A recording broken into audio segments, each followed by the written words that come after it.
59장 21절에서 28절.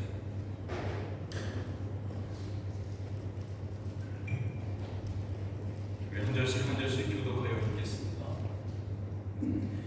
예수께서 거기서 나가사 도로와 시돈 지방으로 들어가시니 가나안 여자가 그 지경에서 나와서 소리질러 이르되 주가 주시옵소서 나를 불쌍히 여기소서 내 딸이 흉악하게 귀신 들렸나이다. 예수는 아무 말씀도 대답하지 아니하시니 제자들이 와서 청하여 말하되 그 여자가 우리 뒤에서 소리를 지르오니 그를 보내소서. 예수께서 대답하시되 나는 이스라엘 집에 잃어버린 양을 다른 데로 보내심을 받지 아니하였노라 하시니 여자가 와서 예수께 절하며 이르되 주여 저를 도우소서.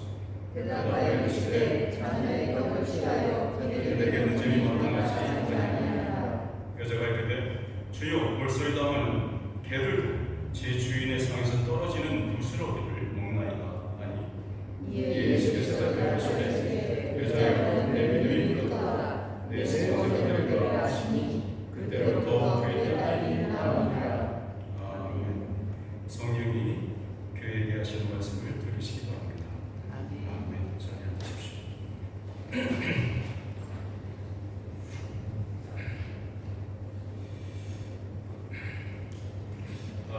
여러분 어떤 코트라고 그러죠. 법정이죠. 법정. 그 법정에서의 선고를 할 때나 우리가 회의장에서 회의할 때 의결할 때나 3번 땅땅땅을 치죠. 그래서 그것으로 매듭을 짓죠. 그리고 그것으로 더 이상 그 문제에 대해서 재고할 필요도 없고 또한 결정한 일에 대해서는 의심할 여지도 없음을 표현하는 방법으로 3번 땅땅땅 칩니다. 이러한 3세번은 어릴 적 행여나 칠세라 동네 사람들 다 같이 지켜봤던 한 프로그램이 생각이 납니다. 한국 프로레슬링입니다. 기억하시죠? 당시에는 그 인기가 대단했었습니다. 머리 박치기 대가로 불렸던 김일 선수 아시죠? 빡빡이 김일. 일본에서 프로레슬러로 주름잡았던 역도산 선수. 요즘 시대의 롤게임이나 굉장히 핫한 게임이었죠. 이 프로레슬링 경기에서 심판이 링 바닥을 3번 이렇게 쳐야 승패가 결정이 난 것을 말하는 겁니다. 물론 쓰러져 누운 선수의 양 어깨가 바닥에 닿기 시작하면 카운트를 시작합니다. 그런데 재미있었던 것 중에 하나는 심판이 카운트를 시작하면요 끝까지 한 번 3번의 연거푸 3번 치는 경우가 없어요. 한 번 치면 움찔거려서 어깨가 떨어지거나 아니면 어떻게 역전을 해가지고 밑에 깔려있는 사람이 다시 일어나서 힘을 내서 싸우고 하는 그런 장면이 너무도 재미있었습니다. 그럴 때가 되면 사람들은 박수를 치고 깔깔대고 되게 신나했죠. 저는 오늘 이 본문 말씀으로 저로 하여금 마치 그 옛날의 경기를 보는 듯한 그 향수를 저에게 불러왔습니다. 오늘 이 말씀을 함께 나누는 우리 모두의 마음 바닥에 예수 그리스도께서 손바닥으로 여러분의 마음 바닥을 3번 쾅쾅쾅 두드려 주시면 좋겠습니다. 아멘을 안 하시면 왜 그러십니까? 아멘을 하셔야 됩니다. 자, 그러면 그것을 통해서 우리가 누군지 말씀 앞에서 예수 그리스도는 또 누구신지 그래서 우리는 어떻게 살아가야 되는가에 대한 질문에 대한 답을 얻게 될 것입니다. 예수님의 또한 성령님의 도우심으로 확실한 대답을 얻고 가는 시간이 되기를 주님의 이름으로 축원합니다. 자, 예수님께서는요 갈릴리 지역에서 아주 눈코 뜰 새 없이 분주하게 사역하시다가 아무도 모르게 조용한 곳에서 쉬기 위해서 며칠 걸리는 여행 끝에 비로소 숙소를 잡으셨습니다. 그러나 예수님께서 제자들과 함께 쉬려고 멀리 두로와 시돈 지역까지 왔다는 그 소문이 퍼지는 것은 잡지 못했습니다.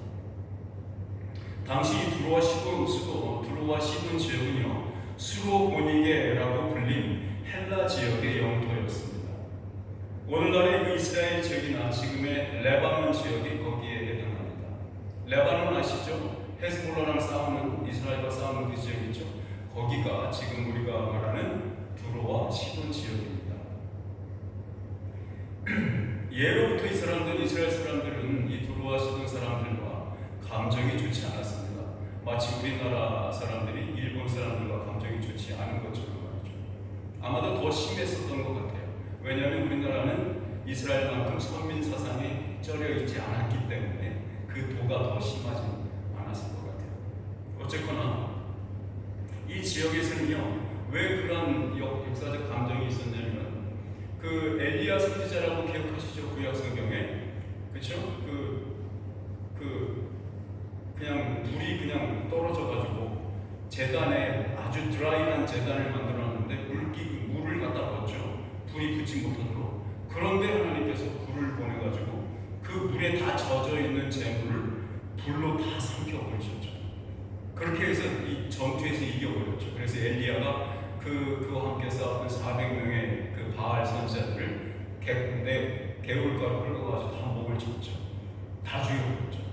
그 일로 인해서 이세벨이라고 하는 여자, 그 왕비가 엘리야를 죽이려고 그냥 지명수배를 걸고 아주 혈안이 돼가지고 미쳐버렸죠. 그런 사건이 있었던 관계가 이스라엘과 이쪽 두로와 시돈 지역이죠.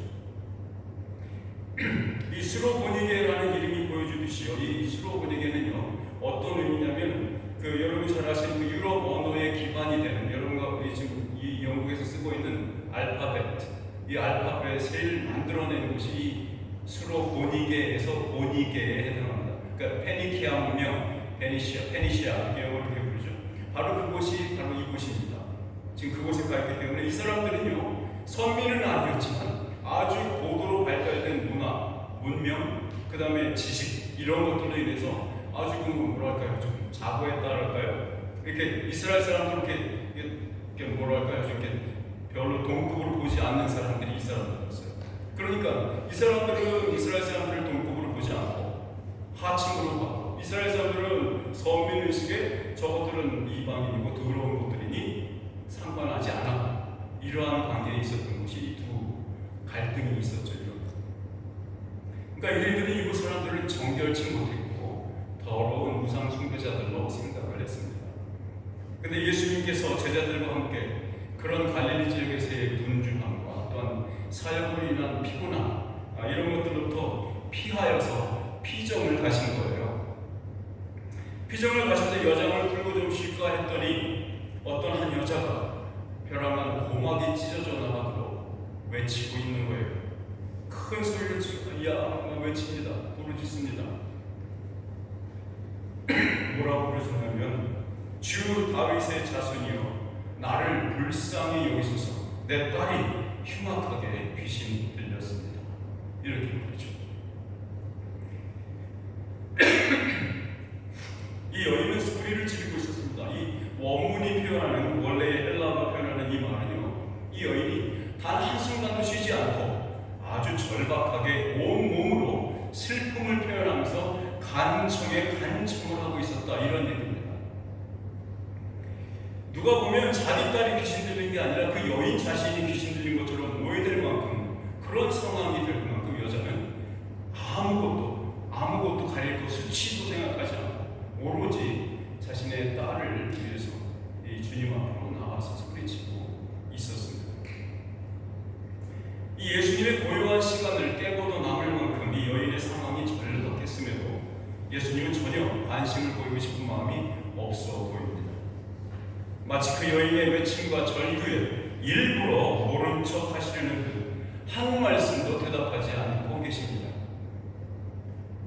아마도 곁에 있던 제자들이 더는 더 못 견디겠다고 느꼈던 것 같습니다. 그래서 예수님께 이렇게 여쭙고 있었습니다.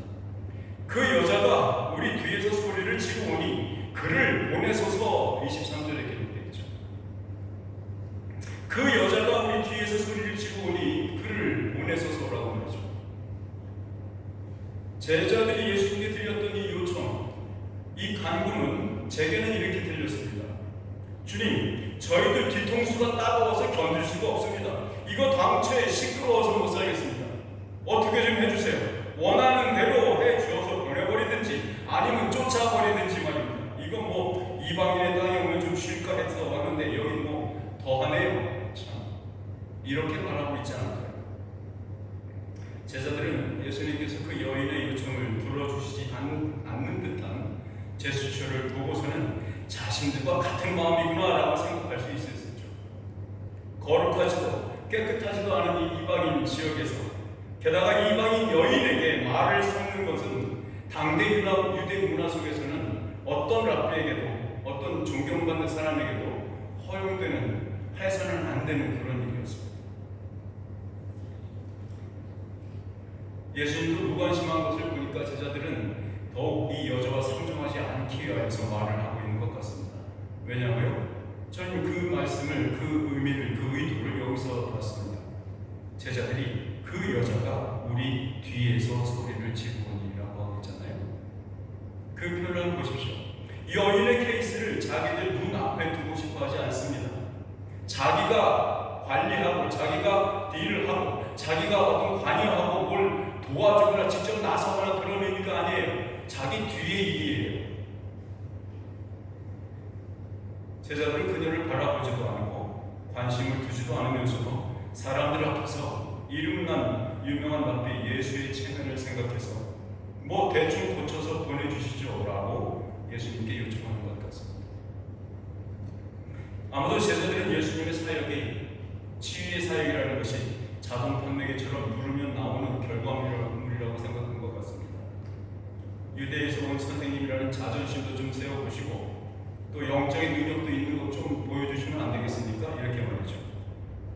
아니 그도 그럴 것이 제자들이 그렇게 생각할 수 있었던 것이 이곳으로 이 리트릿 피정 오기 전에 수많은 사람들이 예수님의 지나가는 옷깃을 만지는 것만으로 충분하게 병이 나았습니다.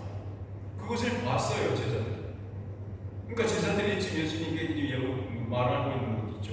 요청하고 있는 것은 그런 것을 봤고 경험했기 때문이죠. 예수님께 하는 요청을 어떻게 해석할 수 있겠습니까? 주님, 이 여인 때문에 예수님의 체면이 구겨지니까 동네 시끄럽게 되니까 그저 빵 조각 부스러기 하나 던져주시면 어떻겠습니까? 라고 말하는 것 같습니다. 이러한 제자들의 중에 예수님은 이렇게 대답하셨습니다.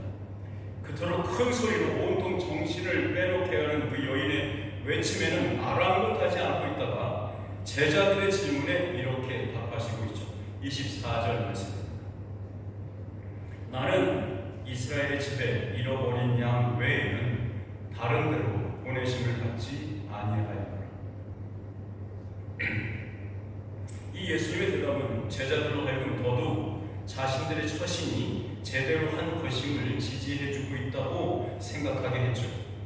참으로 예수님의 구원 사역은 유대인들에게 그 우선적으로 적용되어 또한 많은 유대인들을 통해서 확장되어야 하는 것은 분명히 맞았습니다. 그런데 예수님께서 한 이 이야기가 그 여인의 귀에는 어떻게 들렸을까요? 이렇게 들리지 않았을까요? 하찮은 너에게 구원을 주라고 보냄받은 게 아니야. 혹은 너는 이스라엘인도 아니고 그런데 왜 내가 널 도와줘야 되지? 라고 말하는 것 같지 않습니까? 예수님은 한 번 더 그 여인을 떨어뜨리려고 밀어내시는 듯한 말씀을 하고 있습니다. 처음에는 무응답으로 여인에게 상종도 하지 않고 있더니 이제는 제자들에게 하는 대답을 핑계로 그 여자에게 이스라엘 족속이 아니라고 무시하시면서 다그치시죠.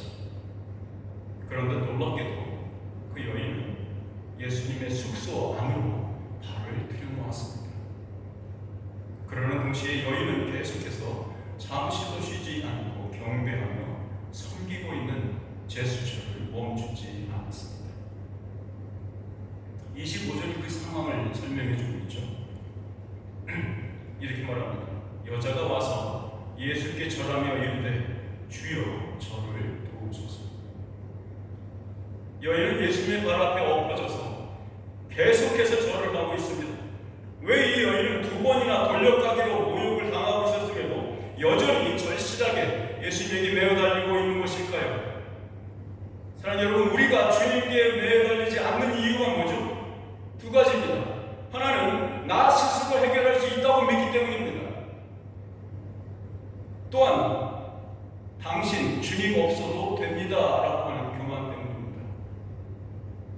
자신을 과대평가하는 교만함은 늘 주님이 어떤 분인가에 대한 불신앙과 짝하여 옵니다. 이 여인을 보세요. 이 여인은 교만하지도 불신앙하지도 않았습니다. 이 여인은 분명히 알고 있었습니다. 누가 자기 딸을 고쳐줄 수 있는 자인지, 그리고 스스로 그 여인 자기에게는 이것을 해결할 만한 능력이 자기에게는 없다는 무능력한 자임을 알고 있었습니다. 이것이 우리가 예배 드릴 때에 가져야 할 자세입니다. 이것이 우리 마음의 밑바닥이어야 합니다. 그 여인은 참으로 땅바닥에 엎드려서 절하며 요청하고 있습니다. 그가 이렇게 말했습니다. 주여, 저를 도우소서. 영어로 하면 have mercy on me 라고 하더니 Lord have me 라고 얘기하는 거죠. 여러분, 세상에서 이보다 아름답고 거룩하고 힘이 있는 인간의 언어가 있겠습니까? 이 세 단어 말고 주여, 저를 도우소서. 금요 기도의 시간마다 참여하는 모든 분들이 이 언어로 기도하고 있습니다. 인간의 언어는 그 인간의 내면을 드러내는 인격 그 자체입니다. 우리는 예수 그리스도의 인격으로 사는 거듭난 사람들입니다. 우리 모두는 이 언어를 사용하는 훈련과 단련 과정이 필요합니다. 그렇게 해야 많은 사람들이 그토록 쉽게 치유를 얻었음에도 왜 굳이 예수님께서는 이 여인에게 이토록 까탈스럽게 구신 겁니까? 그렇게 사랑 많고 그렇게 인자하시고 그토록 아픔을 동정하시던 그분이 하루아침에 생판 다른 분이 된 건가요? 여인의 이러한 행동에 예수님께서 대답하셨습니다. 이 말은 정말 예수님 입장에서는 쉽게 할 수 있는 말이 절대 아니었습니다. 26절의 말씀에 이렇게 써 있습니다. 자녀의 떡을 취하여 개들에게 던짐이 마땅하지 아니하니라. 예수님은 불쌍히 여김을 받는 것, 도움을 받는 것, 그것을 떡이라고 지칭하고 있는 겁니다. 이렇게 말하는 거 아닐까요? 예수님께서 자기 자녀의 식탁에 놓여있는 그 떡을 어찌 아비된 자가 뺏어서 옆에 있는 개들에게 던져주랴 라고 말이죠. 이렇게 말하는 것은 예수님께서 그 여인의 존재 자체를, 인간 자체를 부정해버리는 말과 같습니다. 이렇게 해석할 수 있습니다. 우리 유대인들에게는 너는 인간 취급도 못 받는 그저 개 아니냐? 난 시간이 부족해.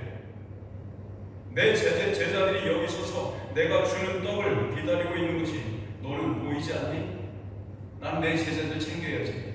내 제자들에게 줄 떡도 모자라. 너는 개 아니냐? 그렇게 하는 건 옳지 않아. 그렇게 말하고 있는 것 같습니다. 얼마의 시간이 흘렀을까요? 곧 여인의 말이 이어지고 있습니다. 27절입니다.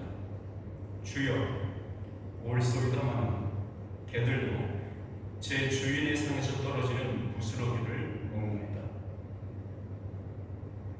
이 여인은 주님께서 하신 말씀이 다 옳다고 인정하고 수긍하고 있습니다.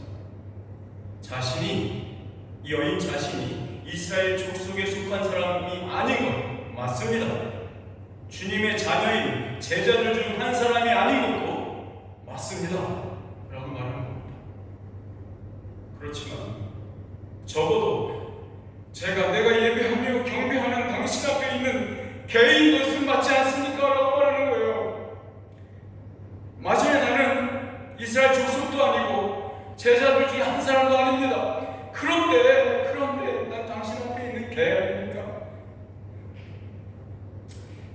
개일 뿐입니다. 그러나 그 개도 주인의 자녀들이 먹다가 흘리는 빵 부스러기를 먹고 행복해하지 않습니까? 주님, 제게 그 부스러기만이라도 먹게 해주십시오.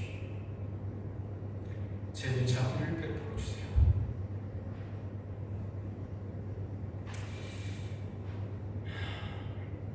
이곳에 모인 우리 모두는 스스로 주 예수의 자녀임을 자랑하는 자들 아닙니까? 하물며 스스로를 자녀인 제자도 아니고 집이라는 민족에도 끼지 못하는 이방 여인임을 스스로 알고 있는 그 여인은 자기 부인과 겸손으로 스스로를 개라고 부르는 것을 망설이지 않고 있습니다. 그러한 그 여인도 이토록 주님의 자비와 도우심을 구하고 있는데 왜 우리는 그저 자녀인내 하며 구하지 않고 하나님 나라의 백성인내 하며 게으름을 떱니까?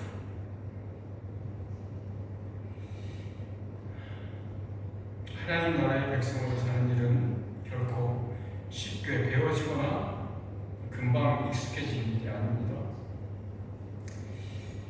예수님은 병풍처럼 눌러서 있는 제자들을 뒤에 두고 자신의 코앞에 엎드려져 있는 이 여인에게 이렇게 말씀하고 계십니다.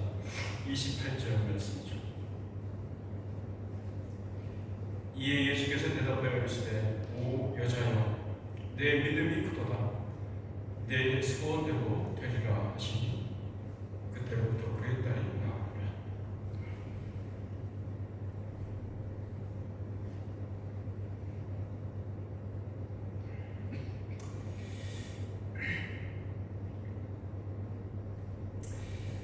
예수님은 제자들 앞에서 존칭을 써가시면서 그 방에 있는 모든 사람들의 이목을 이 여인에게로 집중시키고 있습니다. 누가복음 7장에 나오는 백부장이 자기가 사랑하는 종이 병에 걸린 것을 치유해달라고 요청한 일이 있었습니다. 예수님께서는 그때에도 백부장의 믿음을 보시고 기뻐하시면서 이렇게 말씀하신 적이 있습니다. 그러면서 이 말을 예수님께서는 구체적으로 제자들에게 들으라고 말씀하시는 장면이 있죠. 이렇게 써 있습니다. 내가 너희에게 이르노니 이스라엘 중에서도 이만한 믿음은 만나보지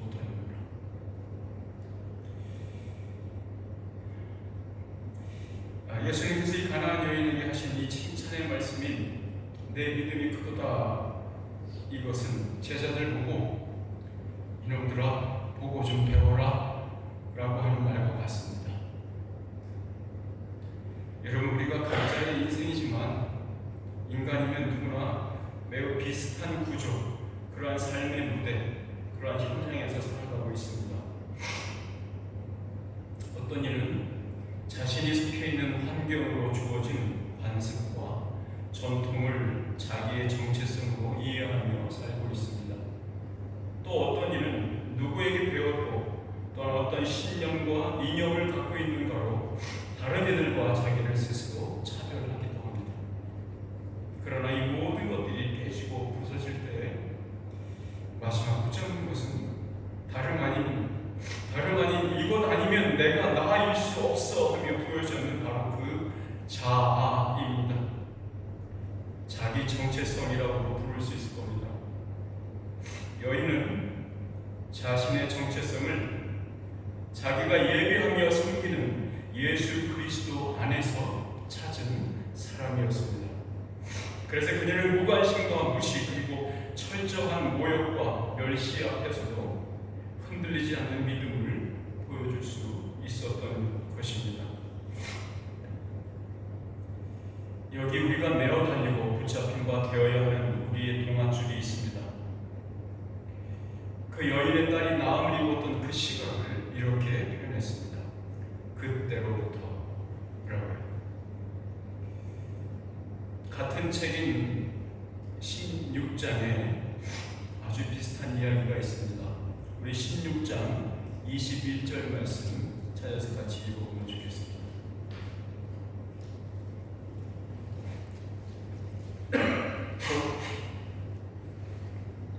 같이 읽읍시다. 시작.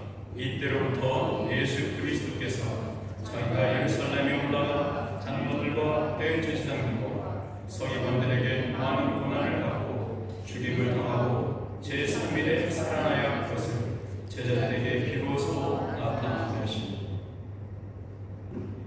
여러분, 이방 여인이 예수님을 불렀던 주 다윗의 자손이여 라는 믿음의 고백과 베드로의 주는 그리스도시요 살아계신 하나님의 아들입니다 라는 고백이 완성된 바로 그때로부터 비로소 밝힌 내용이 이것입니다. 그래서 이때로부터라고 기록하고 있습니다. 하나님인 분이 스스로를 우리에게 나타내시는 일은 인간인 우리에게는 감당할 수 있는 일이 아닙니다. 우리 믿는 자가 우리 안에 예수 그리스도가 계시다는 것을 나타내는 유일한 방법이 있습니다. 이것 말고는 우리에게 주신 다른 길은 없습니다. 여러분, 자기 자신의 자아 속에 숨거나 스스로 가면을 쓰셔서는 하나님 나라의 백성으로서 당당하게 살아갈 수 없습니다. 오직 이 길을 통해서만이 나음도 치유도 구원도 있습니다. 이 한 구절 말씀을 천천히 따라 읽으시면서 스스로 다짐할 수 있기를 바라고 또한 주님께 이렇게 살게 해달라고 간청하는 순간이 그 시간이 함께 되기를 바랍니다. 제 말을 따라합시다. 누구든지 나를 따라오려거든 자기를 부인하고 자기 십자가를 지고 나를 따를 것이니라. 기도합시다. 전능하신 아버지, 우리가 주님 앞에 가지고 나갈 것이 무엇이 있겠습니까? 주님을 섬긴다며, 주님을 경배한다며, 주님을 예배한다고 하면서 여전히 가면을 쓰고 주님 앞에 나가지 않습니까? 여전히 테러를 마련해놓고 이거 아니면 저거 할 거야 라고 하는 마음으로 주님 앞에 나오지 않습니까? 여전히 잊어버려지지 않고 여전히 버려지지 않는 그 자아를 붙들고 명예를, 자존심을 여전히 바라고 찾고 그렇게 살고 있지 않습니까? 사랑하는 범위와 한인교회의 이 형제자매들 모두가 주님 안에서 참 자아를 발견하기를 소원합니다.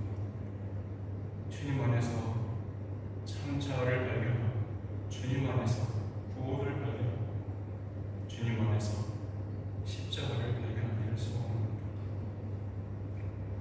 오로지 십자가의 길을 통해서만이 구원의 길을 걸을 수 있고 십자가의 길을 통해서만이 치유의 길을 걸을 수 있고 십자가의 길을 통해서만이 화평의 길을 걸을 수 있다는 주님의 말씀을 오늘 또다시 되새겨 봅니다. 주님, 우리 마음에 세 번 쾅쾅쾅 쳐주십시오. 그것을 우리가 항복하고 주님 앞에 손들고 나오길 원합니다. 이 여인의 믿음이 크다고 말씀하신 주님, 우리의 믿음도 크다라고 칭찬해주는 소리를 우리가 천국 가서 듣게 되면 얼마나 기쁘겠습니까? 얼마나 큰 보상이 더 있겠습니까? 아버지, 여기에 머리 숙인 자들 모두가 주님 앞에서 주님의 재판